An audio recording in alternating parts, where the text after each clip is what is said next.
तो दोस्तों, जब कभी भी सुपर हीरोज का कंपैरिजन किया जाता है तो अक्सर ये सवाल उठता है कि हल्क और थॉर में से ज्यादा पावरफुल कौन है। गॉड ऑफ थंडर थॉर और ग्रीन गोलायथ हल्क, ये दोनों एमसीयू के बहुत दमदार हीरोज है, मगर इन दोनों में से ज्यादा ताकतवर कौन है ये सोचने वाली बात है। इसीलिए आज हम थॉर और हल्क का कंपैरिजन करने वाले हैं। बात करेंगे इन दोनों की पावर्स की और जानेंगे कि कौन ज्यादा शक्तिशाली है। तो आइए देखते हैं।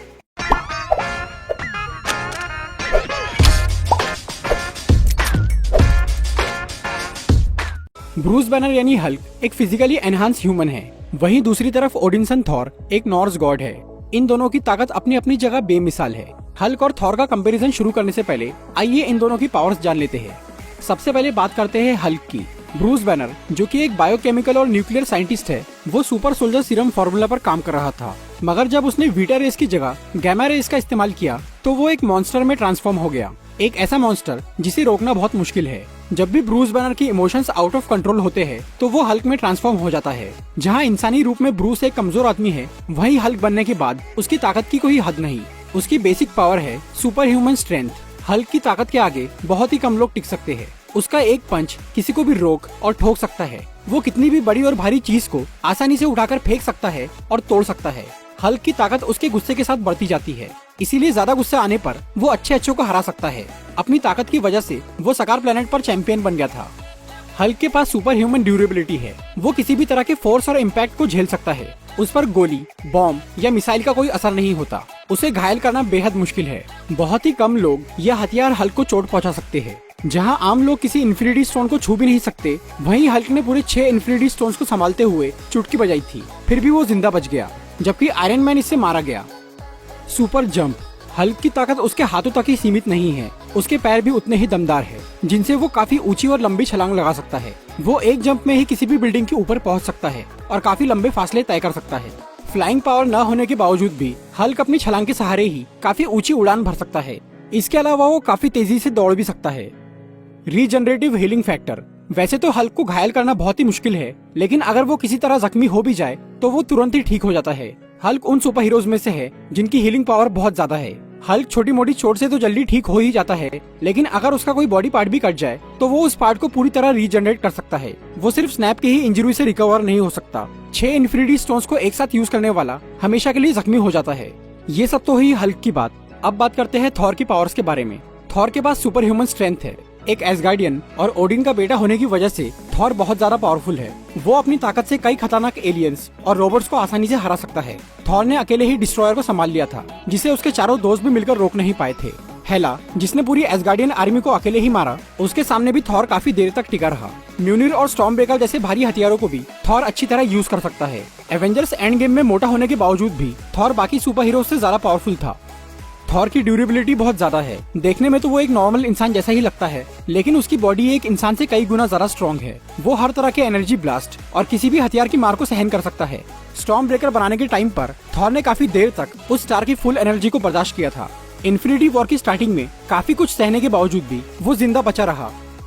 थॉर की हीलिंग पावर कमाल की है। वैसे तो वो आसानी से घायल होता नहीं, लेकिन अगर वो किसी तरह जख्मी हो भी जाए तो वो तुरंत ही ठीक हो जाता है। दूसरे एसगार्डियन के मुकाबले थॉर की हीलिंग पावर बहुत ज्यादा है। पावर स्टोन जैसे खतरनाक इन्फिनिटी स्टोन की चोट से भी वो जल्दी ठीक हो गया था।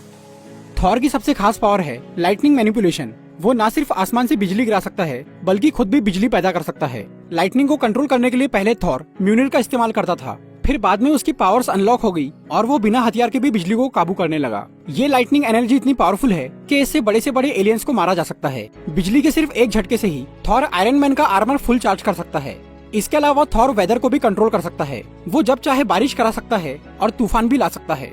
ये सब तो ही हल्क और थॉर की पावर्स की बात। अब बात करते हैं कि इन दोनों में से ज्यादा पावरफुल कौन है। वैसे तो हमने मूवीज में ये देखा है कि थॉर हल्क से ज्यादा पावरफुल है, लेकिन आज भी कई लोगों का ये मानना है कि हल्क ज्यादा पावरफुल है। तो चलिए डिटेल में इस बारे में बात करते हैं। अगर स्ट्रेंथ की बात की जाए तो हल्क की ताकत उसके गुस्से के साथ बढ़ती जाती है।